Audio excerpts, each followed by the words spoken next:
የአሜሪካና ዩክሬን ባለስልጣናት በሳውዲ አረቢያዋ ጅዳ ከትመው ስለ ሰላም ስምምነት ሊመክሩ በተዘጋጁበት አፍታ የሩሲያዋ መዲና ሞስኮ ከፍተኛ ነው የተባለለትን የድሮን ጥቃት አስተናግዳለች።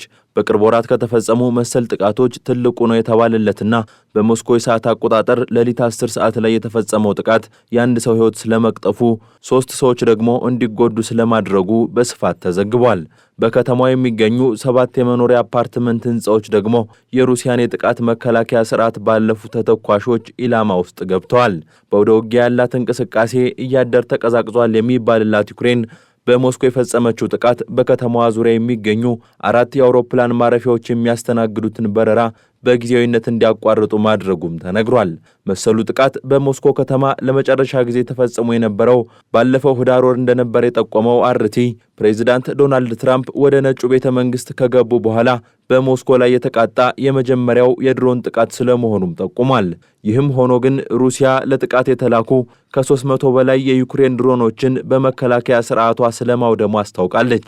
ዩክሬን ይህንን መሰል ጥቃት የምትፈጽመው በሩሲያ ላይ የቻለችውን ያህል ኢኮኖሚያዊ ጉዳት ለማድረስና ዜጎችን ለማስደንገጥ በሚል ነው የሚል ምልከታ በክሬምሊን ዘንድ መኖሩንም ይሄው የሩሲያ ልሳን ዘግቧል።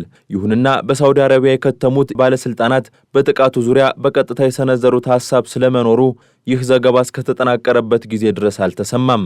ከዓመታት በፊት ዕውቁን ጋዜጠኛ ጀማል ካሾጊን ቱርክ ውስጥ ገድላለች በሚል ከፍተኛ ውግዘት ስታስተናግድ የነበረችው ሳውዲ አረቢያ በዓለም የዲፕሎማሲ መስክ ያላትን ቦታ እያሳደገች ስሟንም በአግባቡ እያደሰች ስለመሆኗ ማሳያ የተደረገው የአሜሪካና ዩክሬን ባለስልጣናት ውይይት እየተጠበቀ ባለበት ሰዓትም ዩክሬን ከፊል የተኩስ አቁም ስምምነትን አስመልክቶ ምክረ ሐሳብ እንደምታቀርብ ተሰምቷል።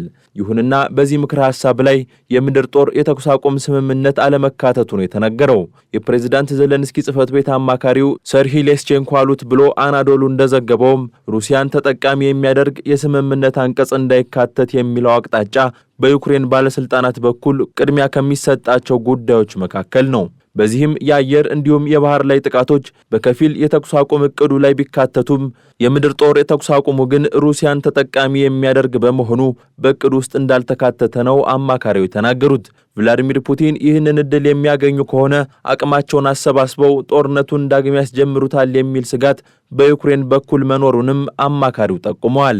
ዩክሬን ከደረሰባት ወታደራዊ ጉዳት ውስጥ 70 በመቶ ያህሉ በሩሲያ ድሮኖች ሳቢያ የተከሰተ ስለመሆኑም አማካሪው ጠቁመዋል። ስምምነቱ እንዲፈጸም የአሜሪካ ድጋፍ ከፍተኛ ስለመሆኑ ያልሸሸጉት ሌስቼንኮ ዩክሬንን የሚጎዳ ስምምነት አንፈጽምም ሲሉም ማጠቃለያ ሰጥተዋል። የዩክሬኑ ፕሬዝዳንት ቮሎዲሚር ዘለንስኪ ከሳውዲ አረቢያው አልጋ ወራሽ መሐመድ ቢን ሰልማን ጋር ከተወያዩ በኋላ በኤክስ ገጻቸው ላይ ባሰፈሩት ጽሑፍም ከአሜሪካ ባለስልጣናት ጋር የሚደረገው ውይይት መልካም ውጤት ይገኝበታል የሚል እምነት እንዳላቸው ገልጸዋል። በዚህኛው የአሜሪካና የዩክሬን ባለስልጣናት ውይይት የሩሲያ ተወካዮች አይገኙም። ከዚህ በፊት በተመሳሳይ ሳውዲ አረቢያ ላይ ተካሂዶ የነበረው የአሜሪካና ዩክሬን ባለስልጣናት ውይይት ዩክሬንን ያስኮረፈ እንደነበርም የሚታወስ ጉዳይ ነው። ፕሬዝዳንት ዘለንስኪ ግን ሳውዲ አረቢያ በዲፕሎማሲው መስክ እያካሄደች ላለችው ጥረት ምስጋናቸውን ችረዋል። የአሜሪካው የውጭ ጉዳይ ሚኒስትር ማርኮ ሮቢዮ ለዚሁ ውይይት ወደ ሳውዲ አረቢያ ካቀኑ በኋላ ከጋዜጠኞች ጋር በነበራቸው ቆይታ የዩክሬን የማዕድን ጉዳይ በውይይቱ ላይ እምብዛም አይነሳም የሚል አስተያየታቸውን ሰጥተዋል።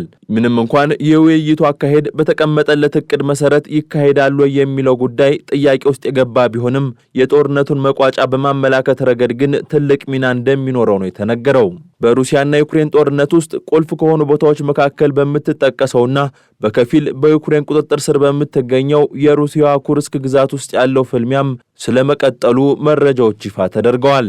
ሩሲያ በዩክሬን የተያዙ አካባቢዎችን ዳግም ለመያዝ የምታደርገው ጥረት በተጋጋለበት ሰዓት የዩክሬን መከላከያ ኃይል ፈጽሟል በተባለው የሚሳኤል ጥቃት ጥቂት የማይባሉ ሰዎች ተገድለዋል ሲል አርቲ ዘግቧል። ምንም እንኳን የሰላም ንግግሮች ከየትኛውም ጊዜ በተሻለ ሁኔታ ወደፊት እየመጡ እንደሆነ የሚያመላክቱ መረጃዎች በርከት ቢሉም በአውደ ውጊያ ያለው ሁኔታ ግን መልሶ የመጠናከር አዝማሚያ እያሳየ ነው። በሞስኮና በአካባቢው የተፈጸመው የዩክሬን ጥቃት ከኩርስክ ግዛት አሁናዊ ሁኔታ ጋር ሲደመርም አሜሪካን ማዕከል አድርጎ እየተከናወነ የሚገኘው የሰላም ጥረት በቅርቡ የማይሳካ ከሆነ የጦርነቱ አስጊነት እየጨመረ ስለመሄዱ የሚያመላክት ሆኗል። አሁንም ቢሆን ቁልፉ ጉዳይ አሜሪካ እንዴት አድርጋ ሩሲያና ዩክሬንን ወደ ስምምነቱ ጠረጴዛ ታመጣቸዋለች የሚለው ጉዳይ ነው። እስካሁን ይፋ በተደረጉ መረጃዎችና ከመሪዎች ንግግር መረዳት እንደሚቻለውም ሁለቱ ተፋላሚ ሀገራት የሚታረቁ የማይመስሉ አቋሞችን ይዘዋል። ሩሲያ ይዛ የምትገኛቸውን ከጦርነቱ በፊት የዩክሬን ግዛት አካል የሆኑ ቦታዎችን እንደያዘች መቀጠል የምትፈልግ ስትሆን ዩክሬን ደግሞ ከነዚህ ግዛቶች በተጨማሪ ከዓመታት በፊት ወደ ሩሲያ የተጠቃለለውን የክሬሚያ ግዛትም ወደ ራሷ ግዛት እንዲመለስ ትፈልጋለች። የዩክሬኑ ፕሬዝዳንት ቮሎዲሚር ዘለንስኪም ይህንኑ ሐሳብ በማንሳት በግዛቶቻቸው ጉዳይ ቁርጠኛ አቋም ያላቸው ስለመሆናቸው ነው የሚጠቁሙት።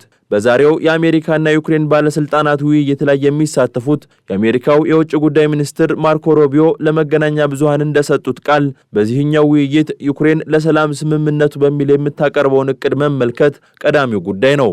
የዩክሬንን እቅድ እንመለከታለን፣ ከዛ በኋላ ከሩሲያ ተመሳሳይ እቅድ ጋር እናስተያየዋለን ሲሉም የሁለቱ ሀገራት ሁኔታ የሰላም ስምምነት መፈጸሙ ላይ የሚኖረው ተጽዕኖ ትልቅ ስለመሆኑ አንስተዋል። ዩክሬን ከባድ ውሳኔዎችን ለመወሰን ዝግጁ መሆን አለባት ሲሉ ያከሉት ሚኒስትሩ ሩሲያም በተመሳሳይ ሁኔታ ውስጥ ስለመሆኗ ጠቁመዋል። የዶናልድ ትራምፕ አስተዳደር ወደ ስልጣን ከመጣ በኋላ በዚህ ረገድ የሚሰነዘሩ አስተያየቶች ዩክሬን አቋም አድርጋ የያዘቻቸውን ጉዳዮች ጥያቄ ውስጥ የሚያስገቡ ሆነው ታይተዋል። በሚኒስትር ደረጃም ይሁን ራሳቸው ዶናልድ ትራምፕ ዩክሬን ብዙ ልታስብባቸው የሚገቡ ጉዳዮች እንዳሉ በመግለጽ በተለይም የግዛቶችን ጉዳይ አስመልክተው ወደ ሩሲያ አድልቷል የተባለ አስተያየት ሲሰነዝሩ በተደጋጋሚ ተደምጠዋል። ዩክሬን ከጦርነቱ በፊት የግዛቱ አካል የነበሩ ግዛቶችን ልታጣ እንደምትችልም በአሜሪካውያን በኩል በተደጋጋሚ የተነሳ ጉዳይ ነበር። ዩክሬን እንደ መደራደሪያ ትጠቀምበታለች ተብሎ በታሰበው የኩርስክ ግዛት ያላት ይዞታም ቀስ በቀስ በሩሲያ መከላከያ ኃይል እየተወሰደ መሆኑ ዶናልድ ትራምፕ ደጋግመው እንዳነሱት የጦርነቱ ቁልፍ በሩሲያ እጅ ያለ ስለመሆኑ ማሳያ ተደርጓል። ሩሲያ ከጦርነቱ ጅማሮ በኋላ በያዘቻቸው ግዛቶች ያለውን የማዕድን ሀብት ከአሜሪካ ጋር ተባብራ ለማውጣት እቅድ ያላት መሆኗን ማሳወቋ፣ አሜሪካም ጉዳዩን አሜን ብላ መቀበሏ ደግሞ ዩክሬንን እጅግ የሚያሳስብ ጉዳይ ሆኗል። ይህ ዘገባ እስከተጠናቀረበት ጊዜ ድረስ የጅዳውን የአሜሪካና ዩክሬን ስብሰባ አስመልክቶ ሾልኮ የወጣ መረጃ ባይኖርም ስብሰባው ግን የተለሳለሰ ይሆናል ተብሎ አይጠበቅም። በተለይም ቮሎዲሚር ዘለንስኪ ወደ ዋሽንግተን አቅንተው ከዶናልድ ትራምፕ ጋር እሰጥ አገባ የተሞላበት ንግግር ካደረጉ በኋላ ይህ ስብሰባ በሁለቱ ሀገራት ከፍተኛ ባለስልጣናት ደረጃ የሚካሄድ የመጀመሪያው ውይይት መሆኑ የዋሽንግተኑ ስብሰባ ውጤት የሚታይበት ይሆናል። ዶናልድ ትራምፕ የቋመጡለት የዩክሬን ባለስልጣናት ደግሞ በቀላሉ ሊያዩት ያልፈለጉት የማዕድኑ ጉዳይም በቀጥታም ይሁን በተዘዋዋሪ የውይይቱን መንፈስ ማመላከቱ አይቀሬ ነው።